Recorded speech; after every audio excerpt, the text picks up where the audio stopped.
Item ಯಾವುದೇ ಇರಲಿ try ಮಾಡಿ Aachi chicken masala. Aachi chicken masala. She actually stopped singing for Kannada movies for a while, and then only they started giving the awards.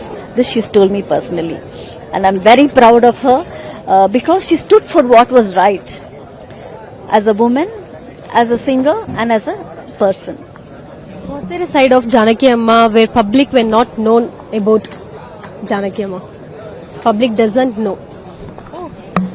Well, she's an open book, and she's always been a childlike personality, and the way she would interact with anybody, she didn't want to hurt anyone, even for a fraction of a second. So I'm sure everybody knows, and that's why you see the crowd. So they know what a beautiful human being she was, and of course a great singer, a legendary singer, and before that she was a fantastic human being, and that's why you see the crowd today. Which song reflects to her personality, according to you? Well, I can't say one because there are so many, and you can't choose. I'm sorry, it's difficult. And maybe I can only think of the Tamil because I'm a Tamilian, married to their family, Telugu family. Thookam un kangale taruvattume. That is a sleep lullaby, and that is how she is resting today in peace. Okay, well, how did Janaki Amma balance her career? ಇದಿಷ್ಟು ಜಾನಕಿ ಅವರ ಸೊಸೆ ಉಮಾ ಅವರ ಮಾತಾಗಿತ್ತು. Camera person Ajay ಜೊತೆಗೆ ಕೀರ್ತಿ Patil, ಗ್ಯಾಂಚ್ news, Bengaluru.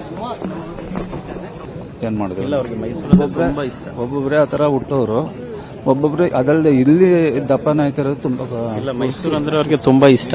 ಅವ್ರು ಮೈಸೂರಲ್ಲಿ ಬಂದ್ರೆ ತುಂಬಾ ಸತಿ ಇಲ್ಲೇ ಇರ್ತಾ ಇದ್ರು. ಇವಾಗ್ಲೂ ಜಾನಕಿ ಅಮ್ಮ ಅಂತವ್ರು ಈ ತರ ಒಂದು ಕೋಗಿಲೆ, ಒಂದು ಒಳ್ಳೆ ಆರ್ಟಿಸ್ಟ್, ಮತ್ತೆ ಚೆನ್ನಾಗಿ ಇದ್ ಮಾಡ್ತಾ ಇದ್ರು. ಬಟ್ ಇಂಥ ವ್ಯಕ್ತಿ ಮತ್ತೆ ಹುಟ್ಟಲ್ಲ, ಹುಟ್ಟು ಬರ್ಲಿ ಮತ್ತೆನೆ.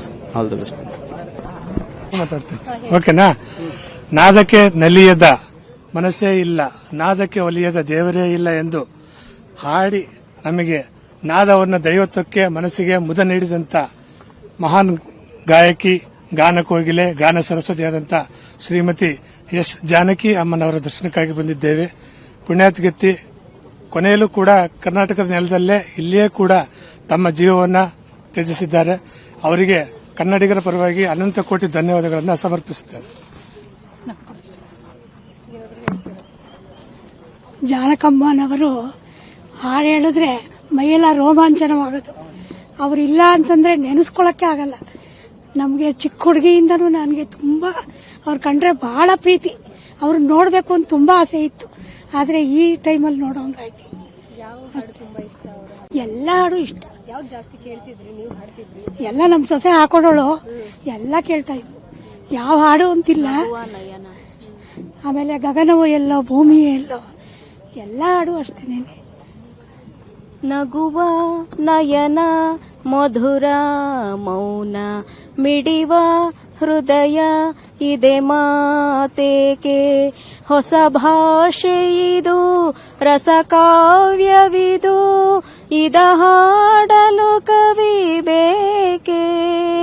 ನಗುವ ನಯನ ಮಧುರ ಮೌನ ಮಿಡಿವ ಹೃದಯ ಇದೆ ಮಾತೇಕೆ. ಅವ್ರನ್ನ ಕಳ್ಕೊಂಡು ತುಂಬಾ ಬೇಜಾರಾಗಿದೆ ನಮ್ಗೆ. ಜಾನಕಿ ಅಮ್ಮ ಅವರು ಈ ಭಾರತ ಖಂಡದ ಒಂದು ಅತ್ಯದ್ಭುತ ಗಾನಕೋಗಿಲೆ ಅಂತ ಹೇಳ್ಬೋದು, ಸ್ವರ ಸರಸ್ವತಿ ಅಂತ ಹೇಳ್ಬೋದು. ಅವರು ಅಂತಂದ್ರೆ ಇಲ್ಲಿಗೆ ಒಂದು ಅಂದ್ರೆ ಮನುಷ್ಯ ರೂಪದಲ್ಲಿ ಜನ್ಮ ತಾಳಿದ ಒಂದು ಗಂಧರ್ವರೇ ಇರ್ಬೋದು. ಅವರ ಯಾವುದೇ ಹಾಡೋ ಇದು ಶ್ರೇಷ್ಠ ಅದು ಅಂತ ಹೇಳಕ್ಕಾಗಲ್ಲ. ಯಾಕಂದ್ರೆ ಒಂದು ಮುತ್ತು ಮತ್ತೆ ಅವಳದ ರಾಶಿಯಲ್ಲಿ ಯಾವುದನ್ನ ಆಯ್ಕೆ ಮಾಡ್ಕೊಳ್ಳಿ ಅಂತ ಹೇಳಿದ್ರೆ ಎಲ್ಲವೂ ಕೂಡ ಅತ್ಯಮೂಲ್ಯವಾದದೆ. ಅದೇ ನನ್ನೆದೆಯ ಕೋಗಿಲೆಯ ಹಾಡಿರ್ಬೋದು, ಅಥವಾ ರಾಘವೇಂದ್ರ ನೀ ಮೌನವಾದರೆ, ಮತ್ತೆ ಸೋಲೆ ಇಲ್ಲ, ಇಂತಹ ಅತ್ಯದ್ಭುತವಾದ ಒಂದು ಅತ್ಯಂತ ಅಂತಂದ್ರೆ ಕನ್ನಡ ಚಿತ್ರರಂಗ ಮತ್ತು ಇಡೀ ದಕ್ಷಿಣ ಭಾರತ ಚಿತ್ರರಂಗವನ್ನೇ ವಿಜೃಂಭಿಸಿ, ಮತ್ತೆ ಈಗಲೂ ಕೂಡ ಅವರು ಎಷ್ಟು ನೂರಾರು ವರ್ಷ ಆಗ್ಬೋದು, ಅವರು ದೈಹಿಕವಾಗಿ ಇವತ್ತು ನಮ್ಮನ್ನ ಅಗಲಿರ್ಬೋದು, ಬಟ್ ಅವರ ಗಾನ ಮಾಧುರ್ಯದಿಂದ ಎಲ್ಲಾ ಕೋಟಿ ಕನ್ನಡಿಗರು ಮತ್ತು ಅಖಂಡ ಭಾರತೀಯರು ಎಲ್ಲರೂ ವಿಶ್ವದಾದ್ಯಂತ ಅವರು ಜನಮಾನಸದಲ್ಲಿ ಬಹಳ ಚಿರಸ್ಥಾಯಿಯಾಗಿರ್ತಾರೆ. ಅವರು ಭೌತಿಕವಾಗಿ ನಮ್ಮನ್ನು ಇವತ್ತು ಅಗಲಿರ್ಬೋದು, ಬಟ್ ಅವರು ಅವರ ಸ್ವರ ಮಾಧುರ್ಯದಿಂದ ಮತ್ತೆ ಅವರ ಕಂಠಶಿರಿಯಿಂದ ಇಡೀ ಭಾರತ ಖಂಡದಲ್ಲೇ ಶಾಶ್ವತವಾಗಿರ್ತಾರೆ. ಒಬ್ಬ ಕಲಾವಿದ ಆಗಿರ್ಬೋದು ಅಥವಾ ಗಾಯಕರಾಗಿರ್ಬೋದು, ಅವ್ರ ಸಾವಲ್ಲ. ಅವರು ಅಂದ್ರೆ ಅವರು ಭೌತಿಕವಾಗಿ ಅಥವಾ ಫಿಸಿಕಲ್ ಆಗಿ ನಮ್ಮನ್ನ ಅಗಲ್ತಾರೆ ಅಷ್ಟೇನೆ. ಆದ್ರೆ ಅವರ ಸ್ವರ ಮಾಧುರ್ಯದಿಂದ ಅವರು ನಮ್ಮ ಜನಮಾನಸದಲ್ಲಿ ಸ್ಥಿರವಾಗಿರ್ತಾರೆ.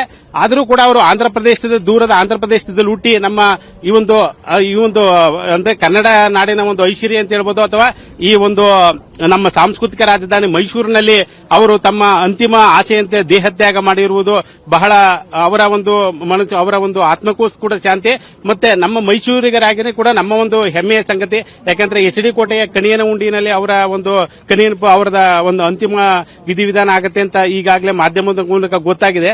ಆದ್ರಿಂದ ಈ ಭಾಗದಲ್ಲಿ ಅವರ ನಮ್ಮ ಜೊತೆ ಇದ್ದಾರೆ ಅಂತಂದ್ರೆ ಪ್ರಕೃತಿ ರೂಪದಲ್ಲಿ ಲೀನವಾಗಿದ್ದಾರೆ ಅಂತ ಹೇಳ್ಬೋದು.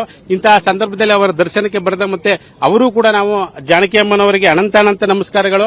ಅವರು ನಿಮ್ಮ ಜೊತೆಯಲ್ಲೂ ಸ್ಥಿರಸ್ಥಾಯಿಗೆ ಅಂತ ಹೇಳಿದಾರೆ. ನಮಸ್ಕಾರ.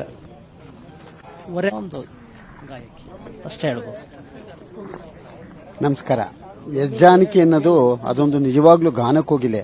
48,000 ಹಾಡುಗಳನ್ನ ಹಾಡಿ ಅದು ನಿಜವಾಗ್ಲೂ ಬಹಳ ಒಂದು ಶ್ರೇಷ್ಠ ಮಟ್ಟದ 17 ಭಾಷೆಗಳಲ್ಲಿ ಹಾಡಿರುವಂತ ಗಾಯಕಿ. ಅವರು ನಮ್ಮನ್ನ ಇವತ್ತು ಅಗಲಿರೋದು ಬಹಳ ನೋವಿನ ಸಂಗತಿ.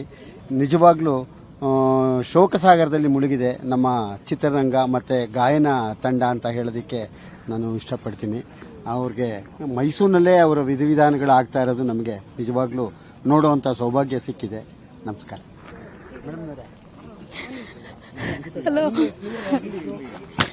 ನಮಸ್ತೆ ಮೇಡಮ್. ನನಗೆ ತುಂಬಾ ಇಷ್ಟ ಆಯ್ತು. ಜಾನಕಮ್ಮ ಅಂದ್ರೆ ತಾಯಿ.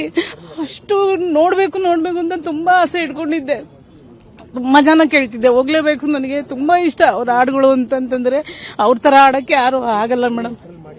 ನಂತರ ಅವ್ರದ್ದು ಒಂದೇ ಒಂದು ಹಾಡು ಹಾಡ್ಬೋದ?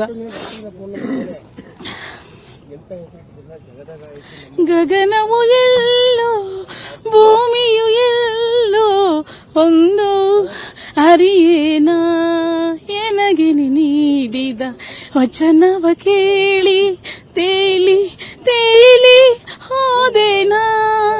ಗಗನವು ಎಲ್ಲೋ ಭೂಮಿಯು ಎಲ್ಲೋ ಒಂದು ಹರಿಯೇನ. ನೂತನ ಜಗದ ಬಾಗಿಲು ತೆರೆಯಿತು, ಮನವನು ಕವಿದ ತೆರೆಯು ಸರಿಯಿತು. ಕಣ್ಗಳು ಒಲವಿನ ಗತಿಯ ಬರೆಯಿತು, ಕಾಲ್ಗಳು ಹರುಷದಿ ಕುಣಿದಾಡಿತ